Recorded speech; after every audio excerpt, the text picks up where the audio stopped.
Hey Aquarius, welcome to Earthy Goddess Mama. This is your November general reading.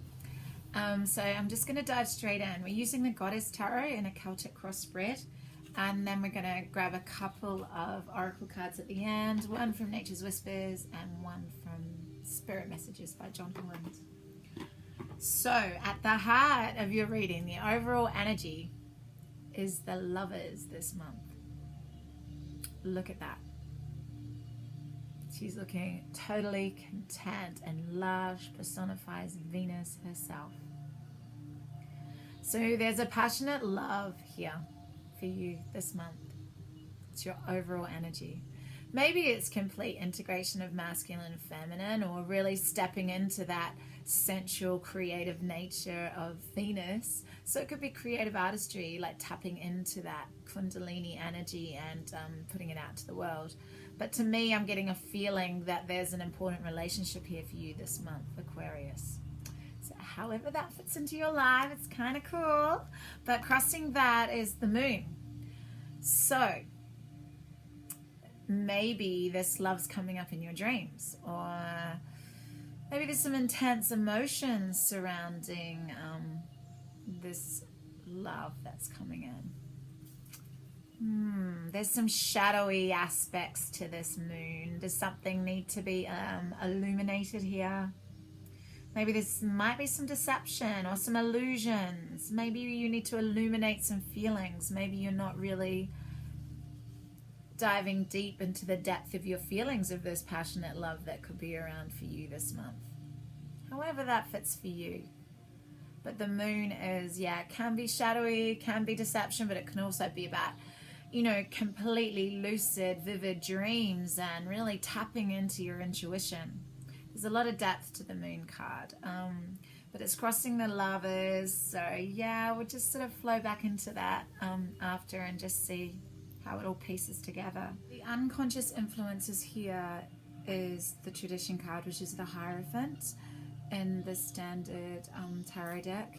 So it's all to do with societal conditioning, structures, being rigid in your beliefs and traditions, but it's also about marriage. So maybe, I get it, it could be this. Maybe there could be some deception about a marriage. This is an unconscious influence. Maybe keep that in mind. It doesn't necessarily have to be, and it could be the overall energy is the Lovers and that you really want to get married. However it fits with you. But the conscious influences is not trusting your intuition. So are you dreaming about something that might be, are your dreams telling you something? Maybe this person that you're really passionately feeling about, maybe they're already in a marriage. That come through for me. Just come through. However it fits for you, I read for lots of different people, so it's not going to resonate with everybody, okay? So just take whatever, fits for you. But look at her. She's sitting there very prudently and very formally. There's not a lot of playfulness about her demeanor. So it's really conforming. It's about controlling your public image. Like, she's really conscious of how she looks. There's no way she'd put herself out there and she wouldn't be rocking around in a pair of shorts and a bikini. She's got to keep that image just right. So it's all about that, and security, marriage, structure, all of that. So that's unconscious. And then the conscious influences is the High Priestess in reverse. So not trusting your intuitive guidance. Why wouldn't you? Oh my God, it's our superpower. I love my intuition. I mean, sometimes it gets you to do things that you're like, are you sure about this? And they feel uncomfortable, but they're right, because after you do them, there's that beautiful sense of peace. And it's just like, yes, you're right, that was right for me. Intellect will try and talk you out of it, and this is what's happening here. Trusting your intellect over your inner knowing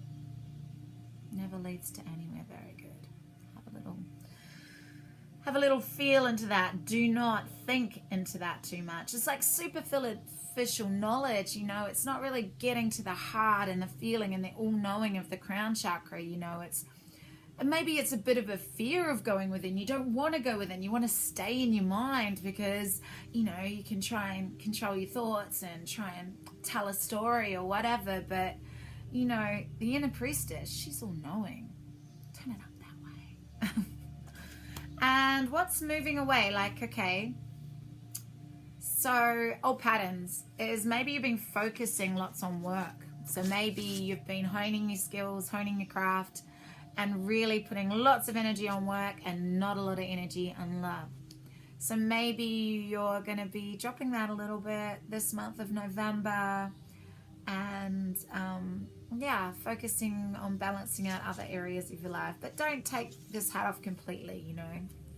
There's got to be, you know, you got to still dance around. I mean, you might have the financial prosperity to not need to focus on your craft, but I mean, it is a creative expression. This is, you know, this card here is showing that you have artistic skill and creative prowess, you know, to trust that your skill is,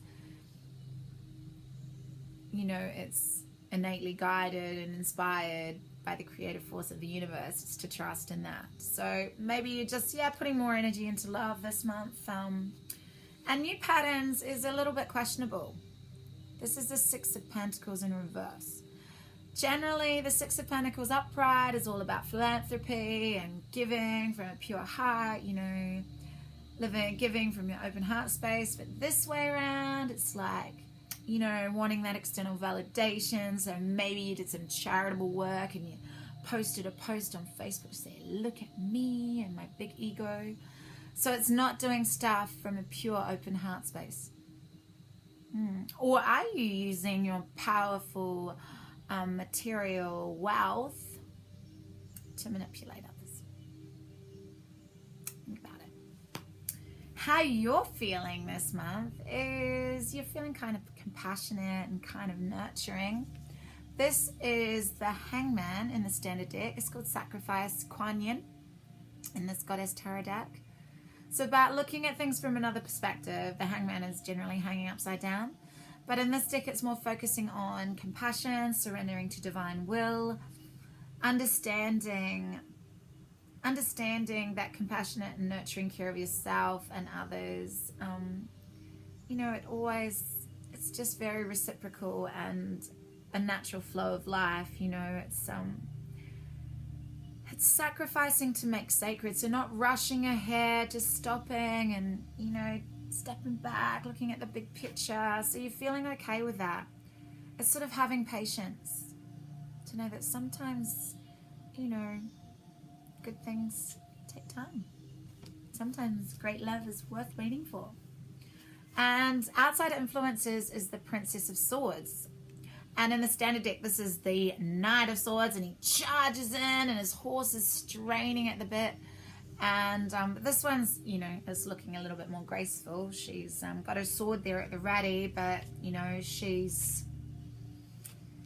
can cut through confusion quite easily, but her sword's there at the ready. She can defend herself with great clarity. She's very articulate. It's a lot of mental energy, and she's got the ability to cut through any confusion here.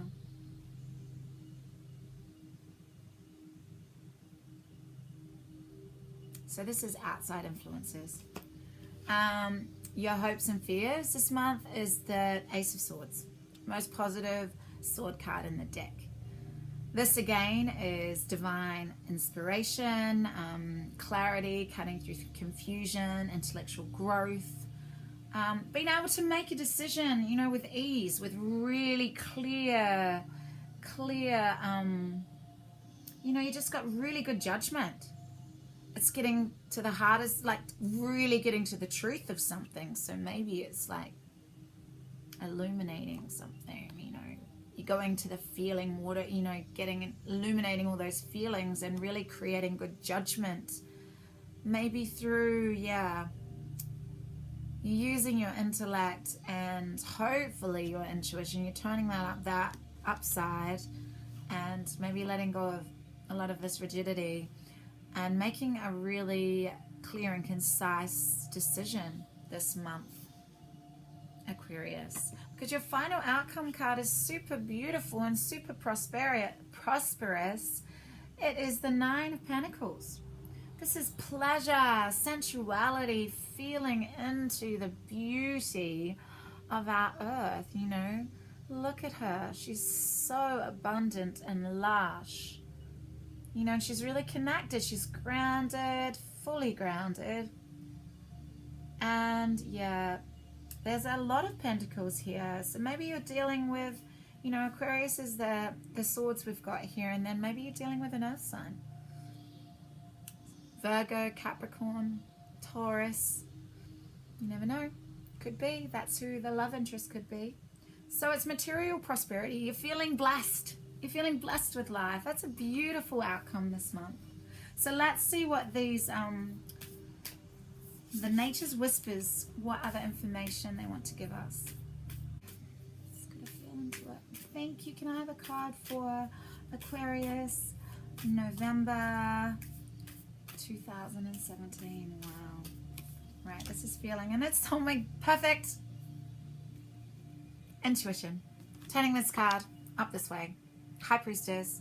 Yeah. Getting it out of reverse. Putting it upright. Making it conscious. Trust your intuition this month. Please trust your intuition. Let's read it quickly. We've got 36.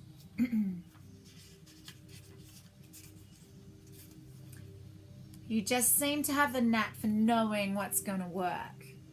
Your creative process is unique to you. You just get started and magic happens.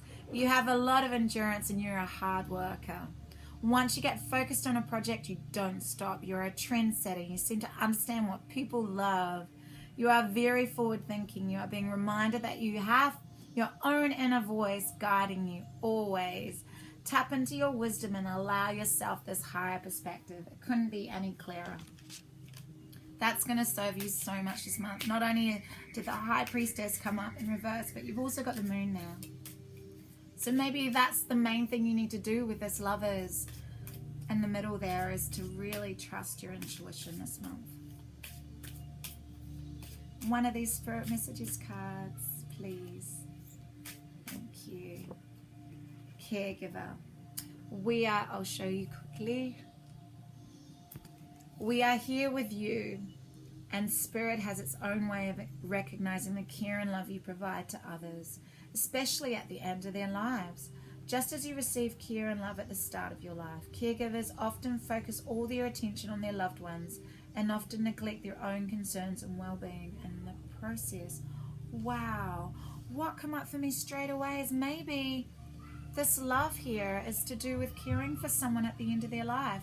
Maybe you're dropping work, but maybe it's a bit of a struggle because you're finding it really hard to give from that loving heart space, and it's more of an obligation. You're feeling like it's more an obligation to do this from a love perspective. This is just another scenario with that caregiver's card up. However it flows for you. Yeah, but it's also, look, the nurturing and sacrificing and surrendering. You know, that's the outside influence as well. So maybe that's happening for you. I mean, it'll only resonate for some, but it's come up for a reason. So Aquarius, I hope this sheds some insight to your November 2017. Please feel free to get in touch with me. I'd love to hear from you. Big love and blessings, and I shall see you soon.